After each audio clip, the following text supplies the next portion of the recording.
Testing 1, 2, 3. So we're going to talk about types of procurement structures using my mind mapping platform. And the information presented is brought to you by the Chartered Institute of Procurement and Supply. So this is a very popular topic in the CIPS program.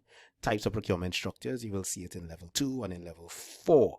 So one of them is a centralized structure where all the approvals and procurement activities happens at one place, one department. So other departments aren't allowed to do their own procurement. It's done at one department, right? Quite popular, centralized procurement structure. I'm not telling you which one to use, but this is not the purpose of this exercise, just highlighting them. Then you have the decentralized procurement structure. It's also called devolved structure.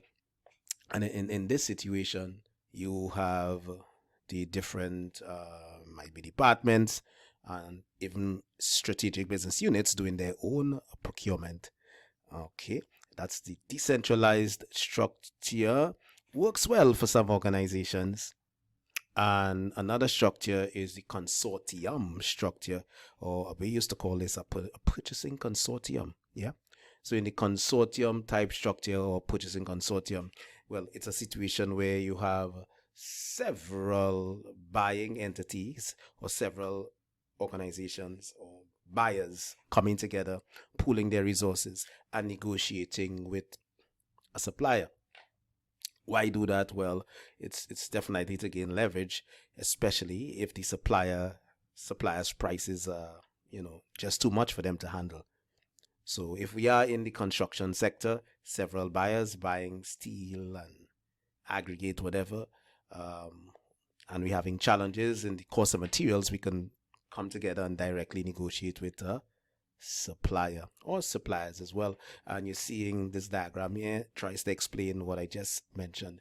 You then have shared services structure. Yes, so in a shared services structure, what you have is like a group of companies. Well, picture a group of companies, and in this group of companies there's their functions carrying out services, HR services, project management services, and they may be carrying out procurement services. Now, the procurement services they're carrying out would be for the different SBUs, different business units, strategic business units, or different companies within the group. All right. So in that scenario, you will have a shared services structure. Okay. So see, like you have different SBUs here with different companies, and these SBUs are supported by the different services. I have procurement and I have project management, finance, and so on, right? Yeah, see it right there. Trying my hand with the pencil there. And then we move on. What else do we have? What other structure? Oh, we have a lead buyer structure. So let's go to the lead buyer structure. Okay. All right, so with the lead buyer structure, it's an arrangement where a buyer might be designated or someone might be chosen to do procurement in a department that has maybe a highly specialized function, like in the IT department, for example. So they may have a lead buyer in there supporting that department. The lead buyer may very well but they may very well report to the head of procurement. And then you have outsourcing. Well, outsourcing procurement, if I may say, seen as another structure, quote unquote. So how does this work? Well, here's the deal. If you outsource any function, you are tampering with the structure in itself.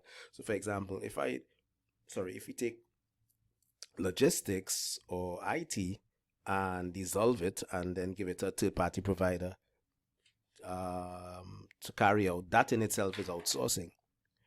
But if you do that, it's going to disrupt the structure that would have existed, because that function that was once internally is now externally. All right, it's now done by an external party. Testing 1, 2, 3. So I hope this helped you a bit. Types of structures: you have the centralized procurement structure, decentralized, also called devolved procurement structure.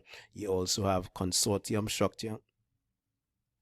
All right, and shared services structure, lead buyer structure, and outsourcing. Testing 1, 2, 3.